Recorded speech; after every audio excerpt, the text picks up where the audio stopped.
ആത്മീയ പാതയിലെ അടുത്ത സുപ്രധാന ഘട്ടത്തിലേക്ക് നമുക്ക് പ്രവേശിക്കാം. 5-ാം നമ്പർ കാർഡായ ഹൈറോഫെൻറ്റിൽ നിന്ന്, അതായത് ഗുരു ഉപദേശത്തിൽ നിന്ന് നാം ഇപ്പോൾ എത്തുന്നത് 6-ാം നമ്പർ കാർഡായ ദ ലവേഴ്സ് എന്ന അത്ഭുതകരമായ ഊർജത്തിലേക്കാണ്. ഭൂരിഭാഗം ആളുകളും ഇതിനെ വെറുമൊരു പ്രണയത്തിൻ്റെ കാർഡായി കാണുന്നു. എന്നാൽ ഒരു ഗുരുവിൻ്റെ ദൃഷ്ടിയിൽ ഇത് തിരഞ്ഞെടുപ്പുകളുടെയും ചോയ്സസ്, ആത്മാക്കളുടെ ലയനത്തിൻ്റെയും കാർഡാണ്. 1.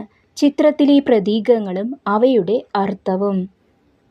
റാഫേൽ മാലാഖ, ഏഞ്ചൽ റാഫേൽ.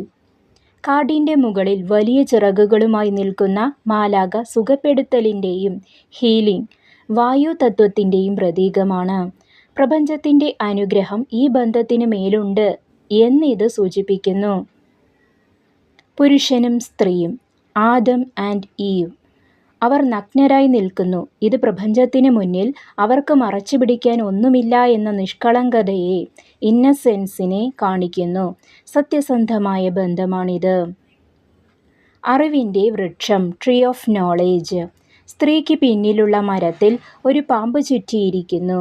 ഇത് ലൗകിക സുഖങ്ങളിലേക്കുള്ള പ്രലോഭനത്തെയും, ടെംപ്റ്റേഷൻ, എന്നാൽ അതോടൊപ്പം വിവേകത്തെയും, വിസ്ഡം സൂചിപ്പിക്കുന്നു. ജീവൻ്റെ വൃക്ഷം, ട്രീ ഓഫ് ലൈഫ്. പുരുഷന് പിന്നിലുള്ള മരത്തിൽ 12 അഗ്നിജ്വാലകളുണ്ട്. ഇത് 12 രാശികളെയും ആവേശത്തെയും അഥവാ പാഷൻ, കർമ്മത്തെയും സൂചിപ്പിക്കുന്നു. മലനിരകൾ, ദൂരെയുള്ള പർവ്വതം, വരാനിരിക്കുന്ന വെല്ലുവിളികളെയും എന്നാൽ ആത്മീയമായ ഉന്നതിയെയും സൂചിപ്പിക്കുന്നു. 2. നിറങ്ങളുടെ രഹസ്യം. മഞ്ഞ സൂര്യൻ, യെല്ലോ സൺ. മുകളിൽ തിളങ്ങുന്ന സൂര്യൻ ബോധോദയത്തെയും എൻലൈറ്റൻമെൻറ്റ്, പ്രപഞ്ചത്തിലെ പുരുഷ ഊർജത്തെയും കാണിക്കുന്നു. വയലറ്റ് ചിറകുകൾ, വയലറ്റ് വിങ്സ്. മാലാഖയുടെ വയലറ്റ് നിറത്തിലുള്ള ചിറകുകൾ ഉയർന്ന ആത്മീയ ബോധത്തെയും രാജകീയമായ പരിശുദ്ധിയെയും സൂചിപ്പിക്കുന്നു. നീല ആകാശം, ബ്ലൂ സ്കൈ. വ്യക്തമായ ചിന്തകളെയും ആശയവിനിമയത്തെയും അഥവാ കമ്മ്യൂണിക്കേഷൻ ഇത് പ്രതിനിധീകരിക്കുന്നു. 3. ഭൗതികവും ആത്മീയവുമായ വശങ്ങൾ. ഭൗതിക തലം. ഇത് പങ്കാളിത്തത്തിൻ്റെ, പാർട്ട്ണർഷിപ്പ് സമയമാണ്. അത് പ്രണയമാകാം, ബിസിനസ് പങ്കാളിത്തമാകാം. പ്രധാനപ്പെട്ട ഒരു തീരുമാനം എടുക്കേണ്ടി വരുമെന്ന് ഈ കാർഡ് സൂചിപ്പിക്കുന്നു. 2 വഴികളിൽ ഒന്ന് തിരഞ്ഞെടുക്കേണ്ടി വരും. ആത്മീയ തലം.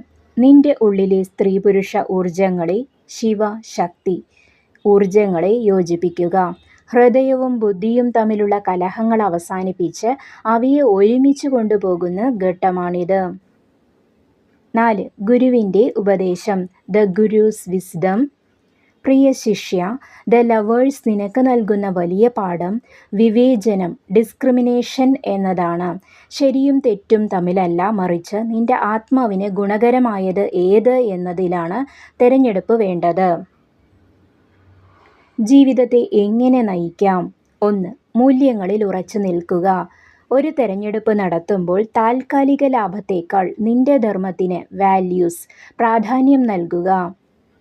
2. സത്യസന്ധമായ ബന്ധങ്ങൾ. നിന്റെ ബന്ധങ്ങളിൽ സുതാര്യത പുലർത്തുക. ഒളിച്ചുവെക്കലുകളില്ലാത്ത സ്നേഹം നിന്നെ ആത്മീയമായി വളർത്തും. 3. ഹൃദയത്തിൻ്റെ ശബ്ദം. ബുദ്ധി പലതും പറഞ്ഞേക്കാം, എന്നാൽ ആത്യന്തികമായി നിന്റെ ഹൃദയത്തോട് ചോദിക്കുക. സ്നേഹത്തിൽ അധിഷ്ഠിതമായ തീരുമാനങ്ങൾ ഒരിക്കലും തെറ്റാറില്ല. സൂക്ഷ്മമായ ഒരു രഹസ്യം കൂടി. ചിത്രത്തിൽ സ്ത്രീ മാലാഖയെ നോക്കുമ്പോൾ പുരുഷൻ സ്ത്രീയെയാണ് നോക്കുന്നത്. ഇതിൻ്റെ സൂക്ഷ്മമായ അർത്ഥം, ബുദ്ധി അഥവാ പുരുഷൻ അന്തർബോധത്തിലൂടെ, സ്ത്രീയിലൂടെ മാത്രമേ ദൈവീകതയിലേക്ക് അഥവാ മാലാഖയിലേക്ക് എത്തുകയുള്ളൂ എന്നാണ്. അതായത് വികാരങ്ങളെ അടിച്ചമർത്താതെ അവയെ ശുദ്ധീകരിച്ച് വേണം ആത്മീയതയിലേക്ക് ഉയരാൻ. അടുത്തതായി വിജയത്തിൻ്റെയും നിശ്ചയദാർഢ്യത്തിൻ്റെയും കഠിനാധ്വാനത്തിൻ്റെയും പ്രതീകമായ ദ ചാരിയറ്റ്, 7-ാം നമ്പർ കാർഡിലേക്ക് നമുക്ക് കടക്കാം. അവിടെയാണ് നാം ജീവിതമാകുന്ന രഥത്തെ നിയന്ത്രിക്കാൻ പഠിക്കുന്നത്.